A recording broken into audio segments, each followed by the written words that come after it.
মাননীয় স্পিকার, আমার এলাকা 100 ভাগ হলো কৃষি নির্ভর এলাকা এবং রাস্তাঘাট নাই বললেই চলে। গত 17 বছরে রাস্তাঘাটের কোনো উন্নয়ন হয় নাই। এজন্য আমি মাননীয় এলজিআরডি মন্ত্রী আমাদের এখানে উপস্থিত আছেন। আমাদের উল্লাপাড়া হাটিকুমরুল মোড় থেকে বাগাবাড়ি পর্যন্ত রাস্তা যদি 4 লাইন করা হয় তাহলে জনগণের চলাচলের জন্য অনেক সুবিধা হবে। এর পাশাপাশি দুটি হাসপাতাল আছে।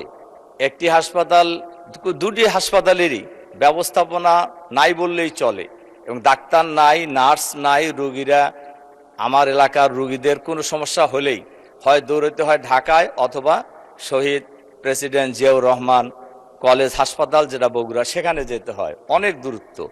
এজন্য আমি মাননীয় স্বাস্থ্যমন্ত্রীর কাছেও অনুরোধ জানাবো যে এই হাসপাতাল দুটি আধুনিকায়ন করার ক্ষেত্রে কি কি পদক্ষেপ নেওয়া যায়।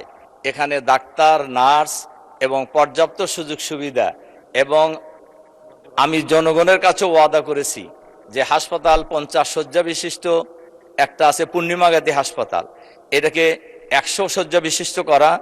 আর উল্লাপাড়া উপজেলার প্রপারে কাওয়াক হাসপাতাল একটা আছে যেটা 30 শয্যা বিশিষ্ট, এটাকে যদি আমরা 50 শয্যা বিশিষ্ট হাসপাতালে রূপান্তর করতে পারি তাহলে জনগণের জন্য চিকিৎসা সেবা পাওয়া অনেক সহজ হবে এবং প্রয়োজনীয় ডাক্তার, নার্স এবং ধন্যবাদ মাননীয় সদস্য।